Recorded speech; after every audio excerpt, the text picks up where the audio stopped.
Please welcome Executive Vice President of Atlantic Live, Candace Montgomery.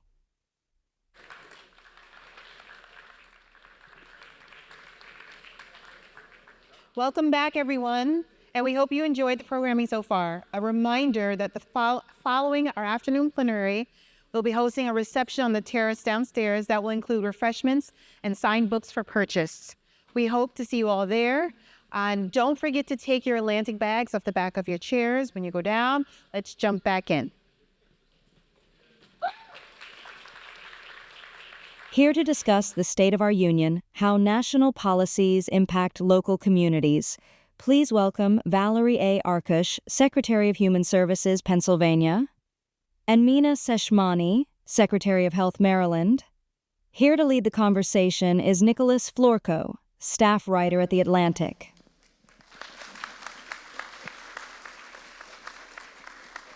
Dr. Arkoosh, Dr. Seshamani, thanks for being here.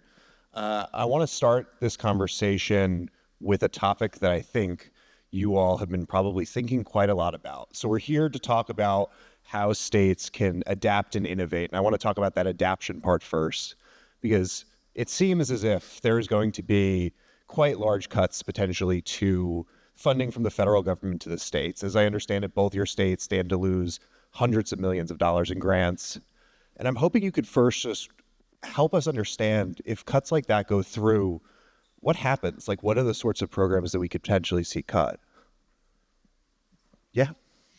Well, first of all, let me just tell you a little bit about Pennsylvania and some of the really innovative things we've been doing there under Governor Shapiro's leadership. States historically have been these innovators, right? Laboratories to try out new programs. And certainly we've taken advantage of that in our Medicaid program. We've instituted coverage of doulas to help reduce our maternal mortality rate. We now have a way to pay for what we call street medicine, where medical teams go out and meet people literally where they are, even if it's on a park bench or in a street, to help provide medical services and get those folks connected into care. And we've been doing a lot of innovative work in our rural communities to try to stabilize healthcare in those settings. And as we look to the future, a lot of that ability to innovate could potentially be reduced. You know, I think sometimes people forget that states must balance our budgets, whereas here in Washington and obviously federally, that is not the norm. And as costs potentially get shifted to the states, it will be extremely difficult for states to make up those costs. Dr. Seshamani, anything to add? Yes, and I am now 3 weeks into my job as Secretary of Health. And before that, I led the Medicare program in the Biden administration. And, you know, the conversation that we're having is not just about cost. It's about state and federal partnership. So, for example, I will piggyback off of what Secretary Arkoosh said. States really are the laboratory of innovation. That's one of the reasons that I was so excited to be able to move from the federal government to a state. And that innovation absolutely requires where states have on the ground eyes and ears and expertise, and being able to have the federal government leverage that so that things can have an impact nationally. So, for example, COVID funds, which are not actually funds for COVID. They were public health funds that were distributed during the COVID pandemic to really improve electronic laboratory monitoring, immunization efforts, et cetera. With those COVID funds in Maryland, our public health labs created advanced molecular lab tests. That wasn't just for COVID. In particular, recently, we identified a listeria outbreak for the country where people got listeria, and through our labs, we were able to tie the genetic strain of the listeria that people got to a boar's head meatloaf. And importantly, we partnered with CDC on that, because while we have information on Maryland, we don't have information on where else that boar's head liverwurst went. And in fact, they had to recall 200,000 pounds of this boar's head liverwurst across the country. There were 60 hospitalizations, 10 deaths, and it's both because of the funding that we had received and that federal-state partnership that we were able to limit that outbreak to only 10 deaths. So I think it's important to remember that this conversation really is about the overall state and federal partnership, and the funding is one important component of it. I know that you said it's your third week. How'd I do? Are you having second thought? How do you prepare for a potential of cuts in the hundreds of millions of dollars? What have the last few weeks looked like for both of you in sort of contingency planning? Well, I can start as, again, someone who is coming into this role, right? I'm getting briefed by all of our teams. In Maryland, there are 4 main administrations in the Department of Health. There's the Public Health Administration, Developmental Disabilities Administration for all the disability services, Behavioral Health Administration, and Medicaid. And it has been very interesting as I am learning from and talking with each group that one of the biggest questions is what is going to happen to funding dollars. So, for example, with our Behavioral Health Administration, with whatever is happening with SAMHSA, we are distributing very critical grant dollars to support residential treatment centers for, opioid use. And we don't know what's going to happen in fiscal year 2026. And partnering with the providers on the ground to try to navigate that uncertainty. Or one other example, we regularly apply for tobacco prevention grants every year. This is a very regular process that we do. We submitted the application and we didn't hear back in the normal way. And that's because we came to understand that the entire federal team that evaluates and distributes those funds was let go. So the money is available, but they don't know how they're actually going to evaluate the renewal applications and distribute this money. So I really think it has embedded every part of how we do our job, because the health and the well-being of our states depend on the work that our departments do, and that in turn is a partnership with the federal government. Anything to add, Dr. Arkoosh? Yeah, I think that it's really important for folks to understand the breadth of the work that we do on the ground in the states. And so we also, under my purview, is the Medicaid program, same programs for people with developmental disabilities, physical disabilities. We run the subsidized child care program through me. We also have child welfare and juvenile justice and mental health services and several others. And a lot of what we've been doing lately is simply educating our communities. A lot of people don't understand the difference between Medicaid and Medicare.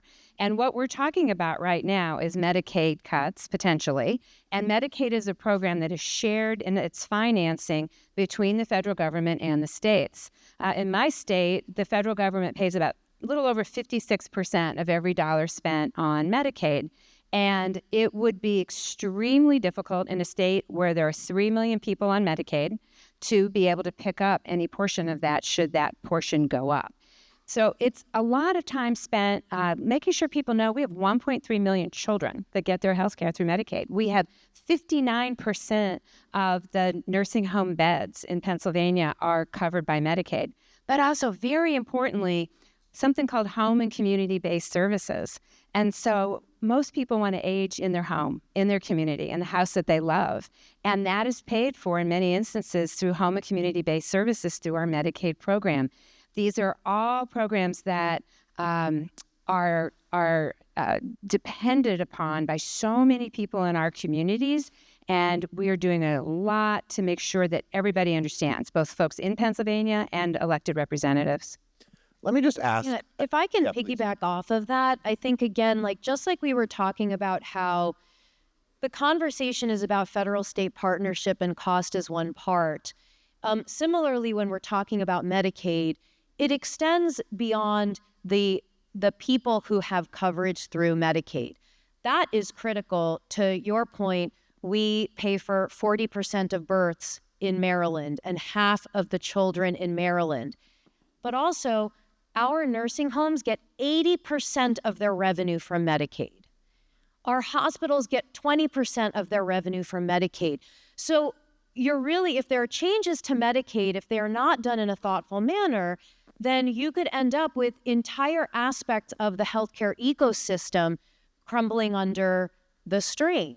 So it's really important to remember all of the ways that the dots connect, and also how they connect. You mentioned, juvenile justice services. We recently in our next year's budget are using opioid restitution funds to be able to pay for targeted Medicaid services to people with SUD who are incarcerated 90 days before they leave. Because not only does that then help the health of those people who would be eligible for Medicaid, but also it enables them to go back out into the community and not end up back in jail. And so you have to think about those larger consequences on the economic well-being of the community, that if you're looking only in a targeted way at one particular aspect, then it's like squeezing one end of the balloon and the other end pops open. I just want to add some context here for the audience, because I think maybe some folks know, but I think the reason why we're talking about Medicaid, right, is because there's some chatter in Washington that Medicaid cuts are on the table to pay for potential tax cuts. So before we move on from this subject, I was curious, though, are there any cuts that you can live with in Medicaid programs from your perspectives? I want to broaden that out a little bit to what cuts would mean for everybody. So I run into people all the time who say, well, I don't have Medicaid. Why is this a problem for me? And I remind people that when you have a system that pays for such a large piece of our healthcare ecosystem, that it does impact everybody. And so, for instance, in our hospitals in Pennsylvania, and particularly in our rural hospitals, since Pennsylvania did the Medicaid expansion in 2015, we have reduced uncompensated care to our hospitals by nearly 28%.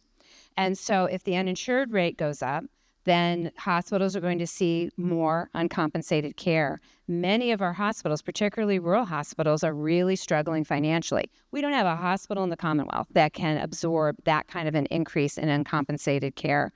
We also will know that our emergency rooms will get busier. Our urgent centers will get busier, because if you don't have health insurance, you can't make a doctor's appointment. It just doesn't work that way.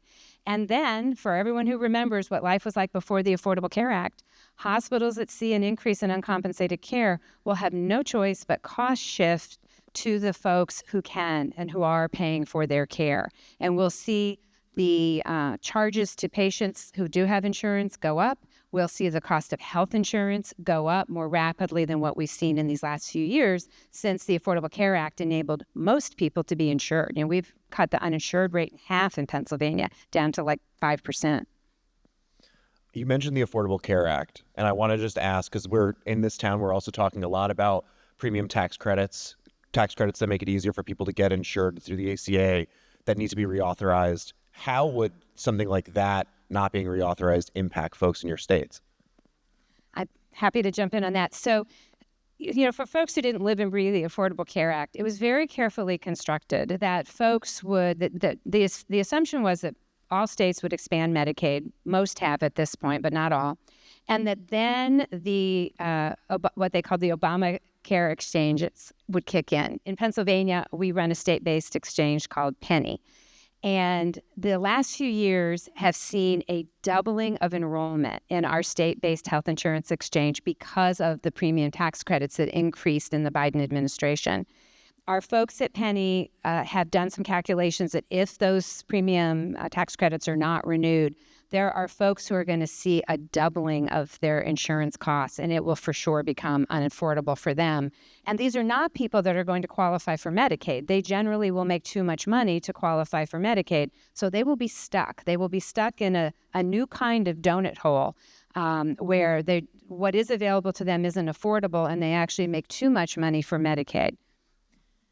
I echo everything that Dr. Arkoosh said. So I worked on the Affordable Care Act. I led the Office of Health Reform in the Obama administration. In fact, we had a stat then that uncompensated care added $1,000 onto everyone's premium because of the cost shifting when healthcare providers had to care for the uninsured and then were trying to absorb that medical debt. In addition to an increase in the uninsured, the additional burden on everyone else when you have that uncompensated care, the health impacts of not having insurance.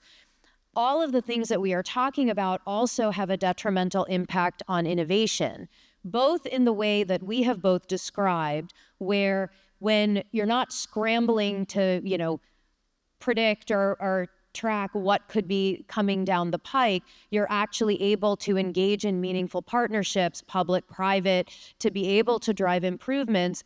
But also, one of the great things about the Affordable Care Act was unleashing entrepreneurship, because people no longer had job lock where they felt that they had to stay in their job because they needed that health insurance. We'd estimated it was $3 billion in lost wages a year from job lock.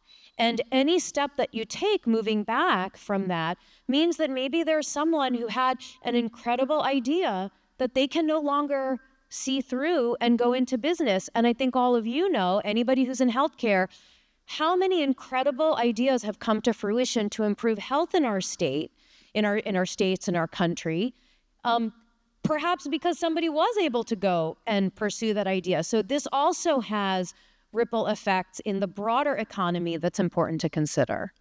So we just got deep in the policy minutia of the ACA, of Medicaid. I want to broaden it out quickly and talk a little bit just about trust. I am curious just for your all's take on where we are with trust in public health post-COVID, now multiple years out. How are you all feeling, and what can we do to further strengthen trust in public health? There was a laugh in the audience. I mean, I do think it's incumbent on all of us to really reach out and meet people where they are. This is something that when I was leading the Medicare program, we really worked on. I mean, we brought forward $35 insulin copay cap, $0 vaccine. People aren't just going to randomly go to their pharmacy to see if the shingles vaccine still costs $200. It's really important that we are all engaging locally, and I think that needs to continue, especially now. The measles outbreak is tragic, that there are all of these deaths that are completely preventable. How do we reach people where they are in a way that can help them to understand what can help keep them healthy? I think that is something that is not just on Dr. Arkoosh and myself to do, but it's really incumbent on all of us, because at the end of the day, people do want to hear from their neighbor, from their community, because that's where then they can get more tactical and, real life advice and support and information. Yeah, and just to add to that, I think we're at a really interesting time. For those of you who got to hear Dr. Collins speak earlier today, talking about the incredible advances that we have made in medicine with things like immunotherapies and cell and gene therapies. Our governor in Pennsylvania is making substantial investments in life sciences, trying to grow work that's already being done on the ground in the Commonwealth, and we're really excited about that. And then at the same time, we need to be balancing the fact that at the end of the day, medicine and healthcare is about people. And people get most of their advice that they trust from their personal doctor or caregiver, their nurse practitioner, whoever it is that they go to for their care. And that's where the trust comes from. And we have to make sure in this moment that we balance both of those things, that we don't want to lose the incredible innovation that we have seen in this country.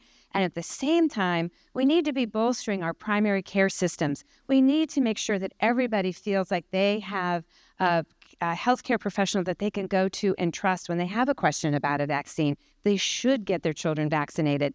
And I'm really getting a little nervous that we're going to lose that balance in some way. Oftentimes people seem to forget that this is a conversation about people, about every one of us in this room, about our loved ones, our neighbors, the person that checks you out at the grocery store, the person that drove the cab or Uber that brought you here. This is a story about people, and we need to keep focused on that. Yeah, I mean, you both have touched on measles, I believe, and that it's one of those situations where I know neither of you are in Texas, but it is really difficult to figure out, where do we go from here? How do we prevent this from happening again? And I don't know if we fully figured that out yet. Well, and I think part of the issue is we need to have good data, right? I mean, this comes back again to that boar's head listeria outbreak. You have to know where cases are happening. There has to be that data collection and sharing. And the federal government plays a very important role in that and needs to continue to play a very important role in that, because that is the only way. These viruses and bacteria, they don't respect state lines. They don't say, oh, there's the boundary, I'm just going to stay over here. So it is real. That's a very important role that the federal government has, to be able to facilitate that information sharing and that ability to tackle these, outbreaks in a broader scale than what one state can do. I hate to cut off the conversation. I could talk to you both for hours, but I want to pull back for 1 second right before we finish and just ask, it's 2040, right?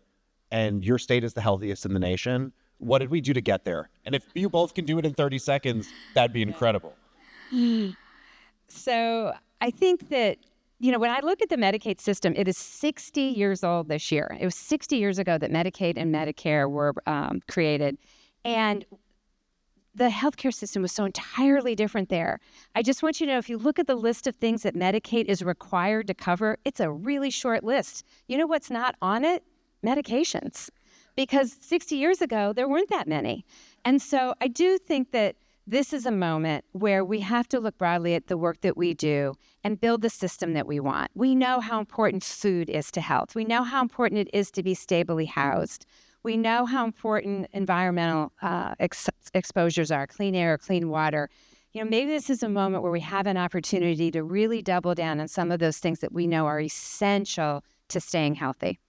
Dr. Seshamani, last word. Well, I'll piggyback off of what Dr. Arkoosh said, and I think a way that we can do that most effectively is by all of us working together, right? Each of us has a unique perspective, a unique experience that needs to be included as we try to solve the giant puzzle that is healthcare. States, federal government, patients, health plans, hospitals, pharmaceutical companies. And so it's really important for all of us to really roll up our sleeves and link arms and have the humility to say, I don't have all of the answers, but I want to work with you to figure out what we're going to try to address and how we can best address it. And I think that's the way that we will be successful. And we'll leave it there. Thank you both for this.